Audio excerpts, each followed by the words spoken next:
Olá, tudo bom? Vamos a mais um vídeo? O último dessa aula, Doutrina do Espírito Santo. Então, nós vamos falar agora sobre o dom de socorrer, em 1 Coríntios capítulo 12, verso 28. O dom espiritual de socorrer é a capacidade dada por Deus a algum irmão para ajudar alguém que esteja levando sozinho um fardo ou que esteja executando uma tarefa muito difícil. Quando o socorro chega, inegavelmente o trabalho a ser realizado torna-se tanto mais fácil e suave quanto maior a ajuda dada. Um exemplo prático do dom de socorrer está no livro de Atos dos Apóstolos, capítulo 6, verso 17. O crente que recebe do Espírito Santo esse dom espiritual está sempre pronto a ajudar quem necessita de ajuda, quer seja dentro ou até mesmo fora da igreja. E tem o dom de evangelizar, em Efésios 4, verso 11. Evangelizar é transmitir o evangelho no poder do Espírito Santo. Filipe é conhecido como evangelista, Atos 21, verso 8. Timóteo é incentivado a fazer a obra do evangelista, segundo Timóteo 4, verso 5. Então você vê que Timóteo é incentivado a fazer a obra de um evangelista.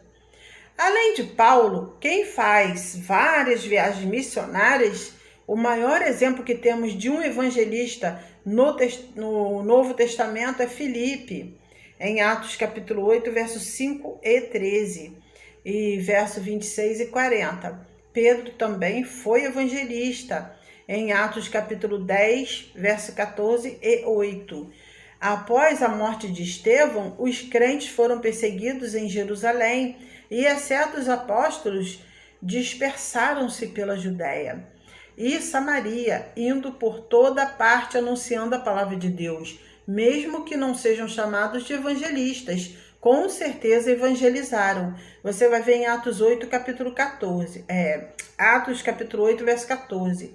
Alguns crentes dispersos foram até a Fenícia, Chipre e Alexandria, onde houve muitas conversões, em Atos 11, verso 19 e 21. É verdade que há alguns irmãos que recebem de Deus esse dom específico, os quais se sentem extremamente bem quando no exercício do mesmo. Por isso, há irmãos que dedicam suas vidas à obra da evangelização, quer seja como missionários, quer como evangelistas integrais em suas igrejas. É natural que tanto esses quanto aqueles hão de ser sustentados pela igreja, para não terem problemas de subsistência, a não ser que tenham recursos suficientes para não dependerem da igreja. Porém, lembramos que a responsabilidade de evangelizar não pode nem deve ser deixada apenas e tão somente com os irmãos que recebem de Deus esse dom espiritual, né? Assim sendo, a não ser por motivos de força maior, todos os irmãos têm o dever de evangelizar, ainda que seja apenas e tão somente na entrega de folhetos evangelísticos. Para entregar folhetos, o irmão necessita apenas de disposição, vontade e compromisso com a ordem de Jesus Cristo, qual seja a evangelização. Você vai ver em Mateus capítulo 28, verso 19 e 20, Marcos 16, capítulo 15 e 16 e Atos capítulo 1, verso 8. O dom de pastorear. Olha bem, o dom espiritual de pastor é imprescindível numa igreja de Jesus Cristo. Tanto quanto para um rebanho de animais é necessária a figura de um pastor. O título cristão de pastor vem da figura do pastor dos rebanhos de animais. A exemplo do pastor de animais, o pastor cristão tem a seu encargo, entre outras coisas, alimentar, apacentar o rebanho. Salmos 123, verso 12, né? Capítulo 5, Jeremias 3, verso 15 e Atos 20, verso 28. Guiar o rebanho, Salmos 23, 13, João 10, 14. Proteger o rebanho, João 10, 11, 15, Atos 20, 28. Restaurar o rebanho, Salmos 23, verso 5, Ezequiel 34, verso 4, Nesse último versículo, Deus mostra o que o pastor deveria fazer e não fez, em Ezequias, capítulo 34, verso 4.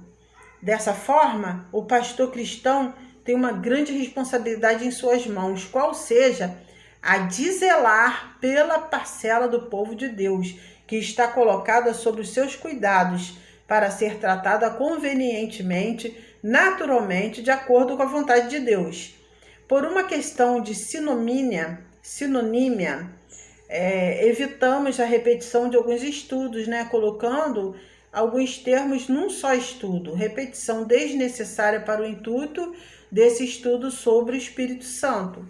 Chegamos a atenção para este ponto em virtude da possibilidade de algum irmão adquirir alguma literatura cristã que aborde esse assunto doutrinário e encontre na mesma um número diferente de dons espirituais do que apresentamos nesse estudo, quer seja para mais ou para menos. Assim sendo, não nos incomodemos com alguma divergência quanto à quantidade de dons espirituais extraídos da Bíblia Sagrada, visto que a abordagem desse assunto pode ter vários pontos de vista.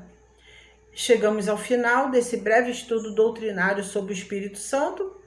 Com toda certeza, não esgotamos o tema doutrinário sobre a pessoa divina do Espírito Santo, assunto por demais longo para os limites e propósito dessa matéria. Entretanto, cremos que compilamos o necessário para que o salvo por Jesus Cristo não fique alheio, pelo menos aos conhecimentos básicos sobre a terceira pessoa da Santíssima Trindade, a qual, por ser Deus, é para todos os efeitos extremamente importante conhecer. Louvado seja Deus pela ação do Espírito Santo em nossas vidas, pois por essa mesma ação é que hoje podemos ter a imensa alegria da nossa imerecida, porém gloriosa salvação eterna. E agora você já sabe o que é ser cheio do Espírito Santo.